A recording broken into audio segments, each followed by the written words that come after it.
Baik, Assalamualaikum warahmatullahi wabarakatuh. Kita terus ke kertas 2 Kedah. Nombor 1, satu tindak balas nuklear diwakili oleh persamaan berikut. Okey, tindak balas nuklear ni yang awak belajar dalam silibus ada 3. Kita ada decay, iaitu perebutan. Kedua, kita ada pelakuran. Dan ketiga, kita ada pelakuran apa? Nuclear fusion. Kemudian kita ada pembelahan, nuclear fission. Okey, kita tengok yang mana satu. Kalau tengok rajah ni, soalan A tanya apakah jenis tindak balas. Okey, kalau tengok rajah, saya scroll sikit. Baik, kita ada hidrogen 2 yang bergabung, combination, combine, fuse together dengan hidrogen 3 membentuk helium. So obviously helium ni 4. Kalau kita dah biasa buat, kita tahulah kan helium adalah nombor nukleon. Bagi helium adalah 4. Okay, so kita tengok a small nucleus, okay, fuse together atau combine to produce bigger and membentuk nukleus yang lebih berat. So yang ni kita panggil tindak balas fusion, pelakuran. Okay, fusion, nuclear fusion. Boleh nampak ke skema ni? Nuclear fusion. Saya scroll sikit. Alright. Next, soalan tanya lengkapkan persamaan di atas. Kita dah lengkapkan dah 4. Okay, untuk just to double check, 4 tambah 1 kita dapat 5. Sini pun 2 tambah 3 kita dapat 5. Alright. Then tandakan pada pernyataan yang betul. Mana satukah yang berkaitan dengan reaction di atas. So nukleus berat dipecahkan ataupun 2 nukleus kecil bercantum. So jawapan dia yang ni, bercantum membentuk satu nukleus yang lebih berat. Baik. Dan ketiga, nyatakan satu keadaan yang membolehkan tindak balas ini berlaku. Baik, kat sini kita ada beberapa keadaan. Pertama, hanya berlaku pada suhu yang sangat tinggi, ekstrim tinggi. Okey, ataupun terima juga bagi jawapan kalau awak tulis pada tekanan yang tinggi. Ataupun dengan menggunakan nukleus yang berhalaju tinggi. Mana-mana satu tu akan bagi awak markah. Okey. Seterusnya ke soalan 2. Rajah menunjukkan sebuah kereta berjisim 420 kg jisim M menuruni jalan cenderam dengan kecondongan 30 darjah. Okey. Daya geseran ni theta. Daya geseran yang bertindak di antara kereta dengan jalan raya ialah banyak ini. Ini daya geseran. Daya geseran. Alright. Tengok apa soalan label dalam rajah. Oh, yang ni rupanya soalan satah condong. Sudut 30 darjah. Kita ada berat yang sentiasa menuju ke arah pusat bumi, ke bawah. Okey, kemudian kita ada tindak balas normal, iaitu disebabkan oleh tayar yang bersentuhan dengan satah condong. So dia ikut 90 darjah dengan satah condong arahnya. Kemudian disebabkan kereta bergerak ke kanan turun ke bawah, ada daya geseran ke kiri dan atas. Okey, apakah yang dimaksudkan dengan daya geseran? Daya geseran adalah daya yang bertindak bertentangan, menentang daya ke depan. Okey, ataupun menentang daya tujah. So kalau moving to the right, maka daya geseran to the left. Next, pada raja 2, lakarkan komponen berat kereta yang selari dengan satah condong. Kemudian soalan minta awak tanda dengan simbol WX. Okey, itu yang pertama. Kemudian komponen berat kereta yang serenjang dengan satah condong, tandakan dengan simbol WY. Sebenarnya soalan suruh buat apa? Soalan suruh resolve. Okey, soalan suruh resolvekan komponen berat ni. Okey, komponen berat ni kedudukannya. Okey, yang pertama selari dengan satah condong. Satu lagi serenjang dengan satah condong. Okay, so kita garis macam ni. Allah, tak tepat juga Tak apa, nanti saya buat. Baik, kita dapati bahawa daya geseran segaris dengan daya yang baru saya lukis, dan juga daya yang kedua yang saya baru lukis juga segaris dengan daya yang dipanggil tindak balas normal. Apa benda lah saya buat ni highlight ke mana, apa ke mana. Ya Allah. Macam tu. Okey. So kita nak labelkan WX dengan WY. So yang selari dengan sata condong is WY. Okey. Kemudian yang serenjang dengan sata condong adalah WX. Macam tu. Okey. Dan kalau awak belajar lagi bahawa sini adalah nilai sudut tetanya, iaitu sudut 30 ni. Sudut yang saya label theta tu adalah 30 nilai dia. Okey. So yang ni dia label, dia label terbalik dia label WX. WX. Sekejap saya baca soalan balik. Selari dia nak label WX. Okey. Selari dia nak label WX. So yang ni awak akan label WX. WX.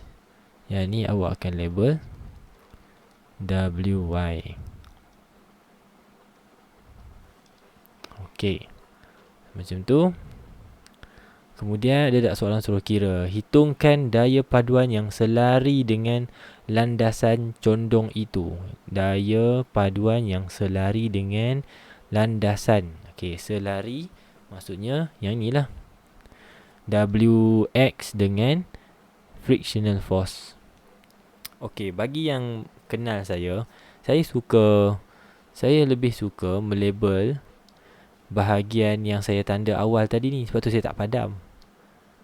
Tapi terpulang lah. Kalau cikgu awak ajar macam lain, macam contoh lah kan, saya kalau fx, saya sentiasa ajar pelajar saya f cos theta.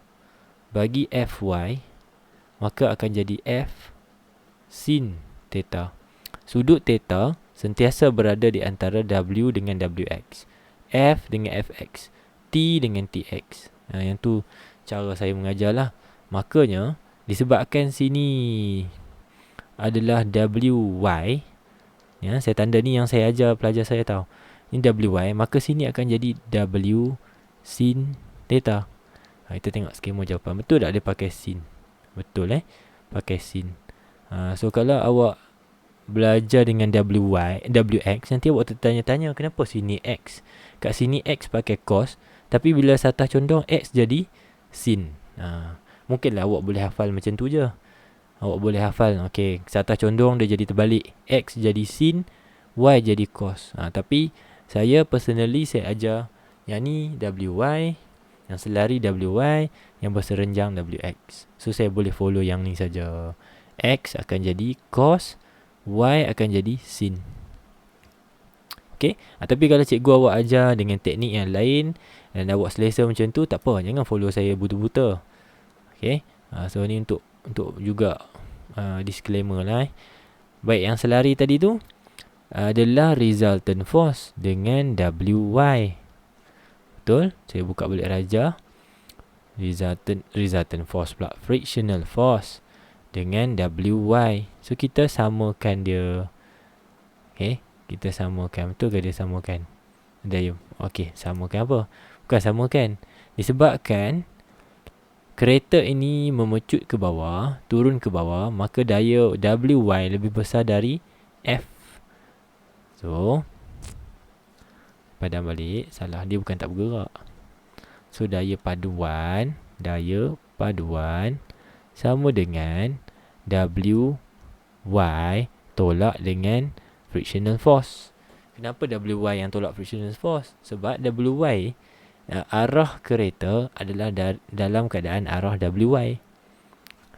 Kan awak belajar kenapa kita boleh turun bawah ke kanan.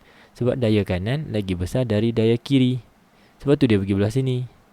Kalau kereta tu reverse naik, maksudnya daya di kiri lebih besar dari daya kanan. Asas dia. So WY tolak daya geseran F. Okay, saya pun masukkan dalam formula WY tadi apa? Y mesti sin Dia jadi W sin theta tolak frictional force. Okay, W tadi berapa? W adalah sama dengan G sim 420 darab dengan G. Ni mass kan. Nak cari weight, kita darab dengan 9.81. So 420 darab 9.81 darab dengan sin theta. Theta tadi 30 darjah. Okay, dapat jawapan. Kita tolak dengan daya geseran. Daya geseran berapa? 2060.1. 2060.1. Betul lah. Okey, tekan kalkulator, maka awak akan dapat kosong. Rupa-rupanya daya paduan adalah sama dengan kosong. Jadi kereta tu bergerak ke bawah. Soalan bagi tahu dah ni. The car 420 kg down a cliff road. Menuruni. Turun lah kan. Bergerak lah. Menuruni jalan cenurau. So bila awak kira dan awak bandingkan WY dengan F, rupa-rupanya bila tolak dapat kosong. Apa maksudnya? Kalau tengok skema, jawapan bagi WY dan juga daya geseran adalah sama sebiji. Daya kiri sama dengan daya kanan. So soalan kata turun bawah. Okey, tapi turun dengan hal laju seragam. Bukan tak bergerak. Sebab soalan dah mention kereta turun ke bawah. Tapi ada syaratnya turun dengan hal laju seragam. Equilibrium of forces in equilibrium. Daya dalam keseimbangan. Okey. Terus kepada nombor 3. Rajah menunjukkan sebuah termometer yang belum ditentu ukur. Uncalibrated. Digunakan untuk mengukur suhu air panas di dalam sebuah bikar. Okey, itu termometernya duduk dalam air panas. Apakah maksud keseimbangan terma? Okey, keseimbangan terma adalah keadaan yang mana apabila dua objek sedang berada dalam sentuhan terma, in thermal contact. Two objects are in thermal contact. Thermal contact maksudnya sentuh lah. Suhu lain-lain tapi bersentuhan. Okey. Kemudian apa berlaku? Berlakunya pengaliran haba bersih adalah sifar. No net heat transfer atau net heat flow is zero. Apa maksudnya tu? Haba yang dipindahkan dari objek pertama ke objek kedua adalah sama. Okey. Dan disebabkan itu, apabila berlaku after some time perubahan tenaga pengaliran haba bersih adalah sifar, maka suhu kedua-dua objek adalah sama. The temperature of both objects are equal. Itu maksud keseimbangan terma. Haba yang dipindahkan dari A ke B dan dari B ke A adalah sama. Sebab itulah dapat kosong, zero. No net heat transfer. Okey, itu maksud thermal equilibrium. Diberi panjang turus merkuri termometer itu pada kosong. L kosong adalah 2 cm dan panjang turus merkuri itu pada 100 darjah Celsius. L 100 adalah 18 cm. Panjang turus merkuri dalam air panas Lx kemudian diukur menggunakan pembaris. Okey, so dapati bahawa air panas tu, kalau suhu air mendidih 18, dalam ais 2 cm. Okey. Betul lah. Pada suhu kosong 2 cm, pada suhu 100 18 cm. Kemudian dia masuk dalam satu cecair iaitu air panas. Tiba-tiba panjang merkuri menjadi 14. Itu maksud soalan dia. Okey. Suhu tak sampai 100 lah kan. Lebih besar dari kosong tapi tak sampai 100 lagi. Berapa ni? Kalau 14, berapakah suhunya? So berdasarkan Rajah 3.2, hitung suhu air panas tersebut. Dia kan ada formula dia. So kita ambil L100 tolak L0. Okey, 18 tolak dengan 2. Okey, dapat 16. Dapatlah panjang turus mukuri. Mana dah? Panjang turus mukuri daripada 0 kepada 100. Tu panjang dia. 2 cm ni diukur dari sini tau. Ni 2 cm dari situ. So kita pun dapat panjang from here to here. Kalau this much is 100 degree Celsius, kalau kat sini saja berapa? Itu maksud pengiraan kita tu. Makanya lepas kita dah tolak, kita dapat 16. Kita ambil berapa yang kita ukur tadi tu, which is 14. Kita bahagilah dengan total. 14 bahagi 16 darab dengan 100 balik. Dapatlah suhu pada ketika 14 cm itu adalah 87.5 darjah Celsius. Okay, simple. Next. Air tersebut dibiarkan sehingga mencapai suhu bilik. So lepas air tadi tu suhu 80 lebih tu, kita biar dia sampai dia dapat suhu bilik. Berdasarkan konsep fizik yang sesuai, terangkan situasi tersebut. Baik, apa berlaku pada air tu? Air tu yang ada suhu tu, air tu kan panas. Dia ada haba. Haba itu dipindahkan atau dibebaskan ke persekitaran. Apabila haba dibebaskan, satu objek itu akan menyebabkan suhunya menjadi rendah, berkurang. Suhu objek akan berkurang. So, bila suhu berkurang, maka tenaga kinetik bagi molekul atau air tersebut juga akan berkurang. Okay. Itu dia punya explanationnya. Terus ke nombor 4. Rajah menunjukkan sebuah periuk nasi dengan label kadar kuasa, power rating. Ini power ratingnya. Bagi pelajar yang tak tahu mana satu power rating, ini power rating. Power rating ni ada penulisan. Yang pertama dia ada potential difference ataupun voltage. Okay, voltage-nya. Dan bahagian kedua juga ada tulisan maklumat berupa power. So this part here is power, this part here is V, potential difference. Ini namanya power rating. Okay, soalan tanya apa? Apakah maksud power rating tu yang tulis ni? Ni apa maksud dia? Mudah je kan? Okay, alat elektrik ni membebaskan sebanyak 700 joule tenaga per saat, per second. Okay, if it is connected to power supply with voltage 240 volt. Alatan elektrik ni membebaskan 700 joule tenaga per saat jika disambungkan kepada 240 beza keupayaan. 240 volt beza keupayaan. So dalam bentuk ayatnya tu, kita tengok skema. Okay, tenaga 700 joule tenaga digunakan dalam masa 1 saat apabila disambungkan kepada voltan atau bekalan kuasa 240 volt. Okay. Next. Nyatakan perubahan tenaga yang berlaku. Okey, periuk nasi elektrik pakai apa? Pakai elektrik kan? So, daripada tenaga elektrik. Kalau perubahan awak kena pakai anak panah. Daripada tenaga elektrik. Lepas tu, buat anak panah. Kemudian tenaga apa? Tenaga haba. Okey, mesti ada anak panah. Dan kedua, mesti ada daripada tenaga apa kepada tenaga apa. Soalan minta perubahan. So from what to what? From what energy to another energy lah. Next, berikan satu cara untuk meningkatkan tenaga haba yang dihasilkan oleh elemen pemanasan. Tolonglah hafal, ni sangat famous. Sangat kerap ditanya. Macam mana nak apakah ciri-ciri elemen pemanas yang baik? Okay.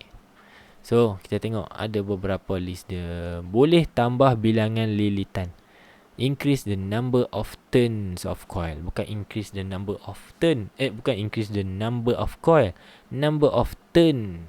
Lilit tu banyak-banyak lagi. Okay. Kedua, dawai berdiameter kecil. Small diameter wire. Small diameter. So, kalau diameter kecil, cross-sectional area-nya jadi kecil. Bila cross-sectional area-nya kecil, rintangan meningkat.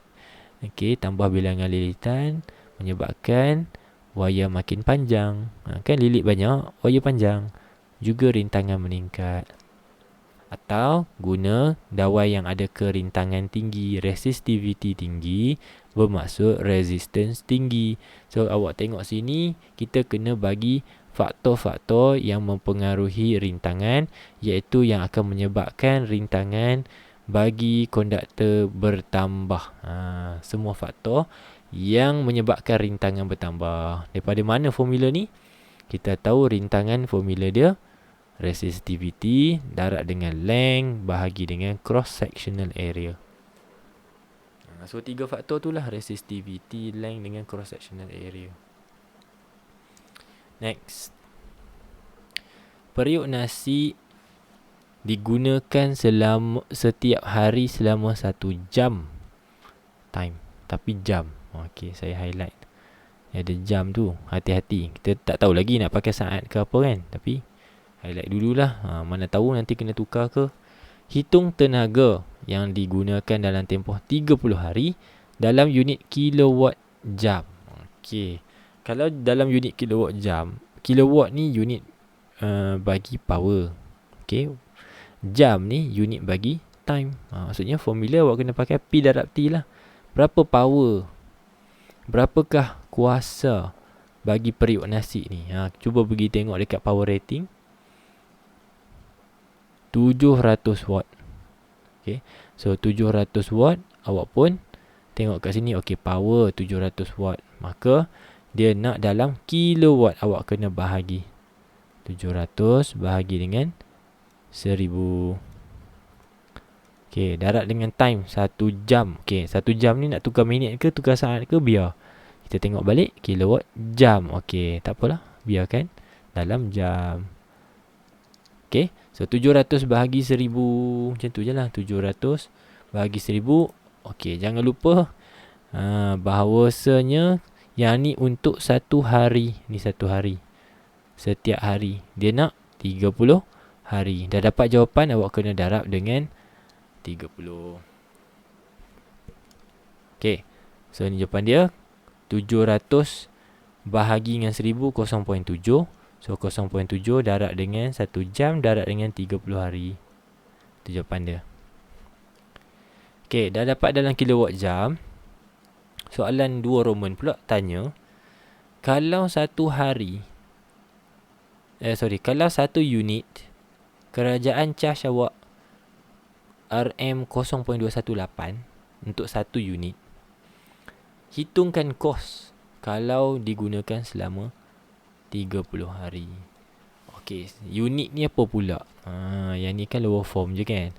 Seunit ni. Okey, 1 unit sama dengan 1 kilowatt jam. Okey, 1 unit sama dengan 1 kilowatt jam. Makanya kalau kita tengok sini, saya salin balik jawapan tadi, 21 kilowatt jam. Okey, 21 kilowatt jam. Kalau 21 kilowatt jam sama dengan berapa unit? 21 unit. Kan? Senang je. 1 kilowatt jam, 1 unit. Kalau 21 kilowatt jam, 21 unit. Okey. So, balik kepada situ. 21 unit darablah dengan cas untuk seunit. RM 0.218. Okey, darab yang itu, maka dapatlah jawapan awak untuk kos 30 hari. RM4.58. Okey, nampak jawapan dia? RM4.58. Seterusnya, berikan satu cadangan untuk menjimatkan penggunaan tenaga semasa menggunakan alat dalam rajah 4 di atas. So, alatnya apa? Balik pada soalan tadi, alat ni periuk elektrik. Okey, kalau nak jimat tenaga, apa cara-caranya? Soalan minta satu je. So, bila dah tak guna, matikan suis. Matikan suis apabila tidak lagi digunakan. Okey, terus kita ke nombor 5. Rajah menunjukkan 2 satelit PQ mengelilingi bumi. Mana dia? Ni P. Jisim dia 450. Q jisimnya juga 450. Okey. Tapi kita tengok rajah ni, P jejari orbitnya lebih pendek daripada jejari orbit satelit Q. Nampak tak? Ni orbit dia lagi luar kan. So jejari orbitnya lebih panjang. Jejari orbit tu apa cikgu? Jejari orbit tu adalah jarak daripada pusat objek ke pusat bumi. Ni jejari orbit bagi Q. Okey, jejari orbit tu apa? Jarak daripada pusat objek ke pusat bumi. Ini jejari objek bagi P. Okey. Apakah maksud jisim? Ya Allah, maksud jisim adalah kuantiti jirim yang terkandung dalam satu objek. Quantity of matter. Okey, jumlah matter, jirim yang ada dalam satu-satu objek. Alright. Soalan tanya apa lagi? Bandingkan jisim. Okey, cuba tengok ni. Mata buka luas ni. Ni 450. Sini 450. So, jawapannya equal. Okey, jisim satelit P sama dengan jisim satelit Q. Dia tak saya zoom lagi. Nampak ke awak? Nampak ke Alright. Next. Bandingkan jisim selesai. Bandingkan jejari orbit. Allah, baru ajar tadi. Jejari orbit untuk Q lagi panjang daripada jejari orbit P. Okey, betul tak? Betul. Okey, next. Soalan tanya apa pula? Bandingkan tempoh orbit. Okey, yang ini memang tak ada dalam rajah. Yang ini awak kena ingat konsep dia. Kalaulah jejari orbit lebih panjang, planet tu dia jauh pada bumi, agak-agak lama ke sekejap tempoh untuk dia buat satu ayunan pula, satu orbit lengkap, mestilah lama kan. So tempoh ayunan lebih panjang. Okey. Makanya disebabkan RQ ni lebih jauh dari pusat bumi, maka tempoh orbit bagi Q juga akan lebih panjang dari tempoh orbit R pula. Macam tu lah. Betul tak? So TQ lebih besar dari TP. Betul. Okey. Teruskan lagi. Nyatakan hubungan antara jejari orbit, which is the R, dan juga tempoh orbit, which is the T. Tadi kan saya dah beritahu, kalau jejari orbitnya panjang, jauh daripada bumi, tempoh orbitnya juga panjang. So yang ni awak buatlah dalam bentuk ayat. Semakin bertambah jejari orbit, semakin bertambah tempoh orbit. Okey. So buat macam tu. Janganlah duk pakai directly proportional semua tu. Selagi mana bukan soalan graf. Seterusnya, apakah yang akan terjadi kepada tempoh orbit jika jisim satelit P ditambah? Kita ada kaitan. Jisim satelit ni tidak ada kaitan pun dengan tempoh. Tak ada. So, apa kita nak tulis kat situ? It is tidak berubah. Unchanged. Okay. Kenapa? Soalan tanya yang bawah ni kan. Awak jawab tak berubah. Kenapa? Kerana tempoh orbit tidak bergantung kepada jisim. Tempoh orbit tidak bergantung kepada jisim. Tempoh hanya bergantung kepada apa? Kepada jejari orbit. Yang tu betul. Okey. Tempoh orbit hanya bergantung kepada jejari orbit, bukan jisim. Okey. So yang ni adalah formula tempohnya. Kalau awak tengok kan, kat sini ada jejari orbit. So jejari orbit berubah, tempoh berubah. Satu lagi faktor adalah M. Nanti awak tanya, cikgu ni ada M? Ni jisim cikgu? Bukan, ini jisim planet. Dalam kes ni, kalau tengah orbit bumi, maka M besar tu adalah jisim bumi. Kalau tengah orbit mareh, itu adalah jisim mareh. Kalau planet X, maka jisim planet X. Apa saja yang sedang diorbit. Bukan jisim yang sedang mengorbit. Jisim apakah yang sedang diorbit. Okey ya. So tak ada kaitan di situ. Kemudian pakai formula yang diberi, awak kena kira determine the orbital period of the satellite. Berapakah tempoh masa bagi satelit itu untuk buat satu orbit lengkap. Okey, maklumat apa diberi? Jika satelit Q berada pada jarak sekian dari pusat bumi. Dia dah bagi jarak dari pusat bumi. Bagus. Memang dia dah bagi dekat awak seketul nilai yang awak cari-cari. Tak payah dah awak tambah, iaitu nilai R. Kerana dirujuk dari pusat bumi, bermaksud dari satelit ke pusat bumi, iaitu orbital radius. Settle dah yang tu. Okay, ni nilai R, which is awak kena ganti kat situ. Yang lain-lain semuanya constant. 4 pi kuasa 2. Lepas tu masuk nilai ni kuasa 3. Bahagi dengan G. G adalah gravitational constant, pemalar graviti. Darab dengan jisim bumi. Jisim bumi pula ada pula kat bawah ni dah. Dah bagi dah. Okay, pengiraan dia. Nampak? Masukkan nilai R kat sini. Kemudian masukkan nilai G besar. Dan juga nilai jisim bumi. Dapat jawapan, kena square root. Jangan lupa. Kenapa square root? Kerana T square. Bila nak dapat T, kita kena square rootkan jawapan tu. Dapatlah 2270.04 saat. Ni dalam saat. Okey. So soalan tak mention lah ni. Nak ada dalam unit apa. Tapi disebabkan tempoh adalah masa, maka kita letaklah dalam unit saat. Kita biarkan jawapan akhir kita dalam saat. Seterusnya, nombor 6. Rajah menunjukkan sel foto yang serupa disinari oleh cahaya dengan panjang gelombang lambda dan frekuensi F yang berbeza. Okey. So, kita tengok rajah dulu, perhati rajah dulu. Okey, perkara pertama saya notice dan saya terus highlight. Okey, ni guna cahaya hijau. Okey. So yang ni guna cahaya apa? Cahaya biru. Okey. Warna pun dah lain dah. Wavelength pun dah lain. Sebab warna lain-lain menunjukkan wavelength lain-lain. Okey, itu yang pertama. Ada lagi tak lain? Oh betul, wavelength ada dekat bawah. Ni wavelength dia 565. Ini wavelength dia 467. So saya ambil highlighter warna lain. Saya pun highlight lagi. Highlight. Oh kat sini beza. Dengan ni beza. Okey. Sebab saya buat colour macam tu kan, saya nak pairing. Bermata saya nampak. So ni hijau, ni biru.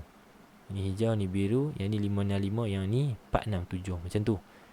Tu cara saya fikir lah kan. Saya tak tahu beroperasi fikir macam mana. Kemudian saya belak-belak lagi. Saya nampak bateri, kedudukan, bilangan pun sama. Oh, rupa-rupanya ada satu alat yang sedang bagi bacaan, tapi bacaan tak sama. Oh, yang ni namanya milliammeter. Milliammeter yang sedang memberi bacaan dalam milliampere. Bukan saya baca ni milliammeter tau. Ni alat dia ni kat sini. Nama dia bagi dalam unit milliammeter. Milliampere, sorry. Milliampere. So bacaan bagi sini sikit kecil. Bukan sikit kecil. Bacaan untuk 6.2 besar. Bacaan apa ni? Milliammeter baca apa? Milliammeter baca arus. Awak kena tahulah milliammeter baca apa. So arus yang terhasil kat sini kecil. Arus yang terhasil kat sini besar. Ada lagi tak perubahan? Ada lagi tak perbezaan? Cahaya line sama. Ini cathode, anode. Alright. Saya rasa itu dulu. Kita scroll down soalan pertama. Apabila cahaya pada frekuensi tertentu disinarkan ke permukaan kathod, elektron terpancar keluar. Every electron is emitted from the cathode. Namakan fenomena itu. Allah, senangnya. Photoelectric effect. Okay, yang ni kalau dah study memang senang lah kan. Kalau tak study mungkin awak terjawab thermionic emission. Thermionic emission ni kalau berlaku pemanasan. So sekarang ni cahaya jatuh atas metal. Cahaya jatuh atas metal. Soalan bagi tahu, bila cahaya jatuh atas metal, elektron keluar. Elektron terbebas. Okey, daripada permukaan kator. Situ saja pun kita dah boleh tahu dah yang itu adalah fotoelektron dalam proses photoelectric effect. Keluar elektron. Okey. Dah. Terus ke B1, bandingkan panjang gelombang cahaya hijau dan cahaya biru. Yang ni dah highlight tadi, insya-Allah mudah saja. Panjang gelombang bagi 6.1 lebih besar dari 6.2. Ataupun dari segi cahaya, kalau nak banding warnanya hijau, panjang gelombangnya lebih besar dari cahaya biru. Okey, next, bandingkan arus fotoelektrik. So yang ni tadi kan saya sebut current, now kita boleh confirm dan kita akan biasakan menulis arus yang keluar daripada photoelectric effect dipanggil arus fotoelektrik. Okay, so kita panggil dia photoelectric current. Photoelectric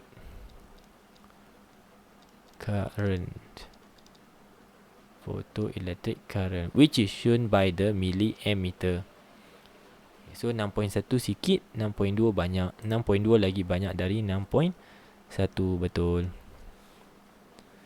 Okay, next is mana satu? Okay, hitung frekuensi cahaya biru. Frekuensi simbolnya F. Frekuensi. Okay, cahaya biru mana? Biru-biru. Okay, ni frekuensi biru. Yang ni frekuensi frekuensi bahagi cahaya hijau sama je. Okay. So apa yang soalan cuba uji awak? Sel foto yang serupa. Okay, ada tak clue-clue lain? Macam ni kan, dia dah bagi frekuensi. Sini tepi dia tak ada frekuensi. Okay, macam mana awak nak cari frekuensi? Awak kena tengok formula untuk kuantum, apa kaitannya frekuensi dengan lambda. So kita pakai speed of wave formula. V equals to F lambda. Ni saya tunjuk balik tau. So dia V equals to F lambda. Tapi sebab yang ni cahaya, maka cahaya kita pakailah laju cahaya, iaitu C. C equals to F lambda. Soalan suruh cari F, maka F kita letak sebagai subjek, dapatlah C over lambda. C ni adalah hal laju cahaya dalam vacuum. Nilainya constant. Okay, lambdanya berapa? Ambil balik lambda bagi biru. Ni 467 nanometer. Ingat tu. Harap awak boleh lah tangkap, janganlah silap. Berapa dah tadi? Allah, 467 nanometer. 467 nano adalah 10 kuasa negatif 9. Barulah dia ada dalam unit meter sekarang ni. Tekan calculator. Okay, dapat insyaAllah jawapannya this much. Okay, so macam saya pesan dalam kelas, nak tukar standard form tak apa, tulis penuh. Tuliskan penuh, tuliskan dengan unit yang betul. Pastikan dengan unit yang betul. Frekuensi dalam hertz. Frekuensi dalam hertz. Okay, tolonglah jangan lupa. Alright, next, bandingkan frekuensi cahaya hijau dengan cahaya biru. So dah dapat tadi kan, nilai frekuensi tadi dah dapat, kita bandingkan je. Okay, untuk cahaya biru 6.4, 10 kuasa 14. Cahaya hijau ini 5.3. Oh, biru rupanya lagi besar. Frekuensi bagi biru lebih besar daripada frekuensi cahaya hijau. Okey, dah. Kemudian kita nak bandingkan apa pula? Berdasarkan jawapan anda tadi, nyatakan hubungan. Boleh pakai the lah. Hubungan antara lambda dengan frekuensi. Kalau panjang gelombangnya panjang, frekuensinya pendek. Frekuensi pendek pula. Frekuensi berkurang. Wavelength bertambah, frekuensi berkurang. Okey. Kemudian dah selesai 1, 2 pula frekuensi cahaya dan arus fotoelektrik. Yang ni boleh tengok dalam rajah pun. Tadi frekuensi biru tinggi kan? Frekuensi biru lebih besar. Okey, apa jadi kepada arus fotoelektrik? Juga besar. Itulah hubungan dia. itulah hubungannya. Seperti dalam skema, jika frekuensi tinggi, arus fotoelektrik tinggi. Senang je soalan ni, kan? Semua ada dalam rajah, insyaAllah. Boleh skor banyak ni. Apakah yang berlaku kepada tenaga kinetik elektron jika keamatan cahaya? Allah, selalu je tanya, kan? Awak jangan salah tau ni. Jika keamatan cahaya yang disinarkan ke permukaan logam bertambah. Okey, cahaya yang ada tadi ni, kita bagi cahaya yang lagi tinggi keamatan dia, lagi cerah, warna biru yang lebih cerah. Okey, mestilah arus jadi lagi banyak, kan? Dah cahaya cerah? Tidak. Sebenarnya photoelectric effect tidak langsung bergantung kepada keamatan cahaya. Bagilah cahaya tinggi mana keamatan dia. Okey, tidak ada perubahan yang berlaku kepada tenaga kinetik elektron, bahkan tidak ada perubahan dari segi jumlah elektron yang akan dibebaskan. So jawapannya tiada perubahan. Unchanged, no change. Right. So next video saya akan bincangkan lebih lanjut lagi 7 hingga ke 11 insyaAllah. Jumpa lagi. Take care. Assalamualaikum. Bye.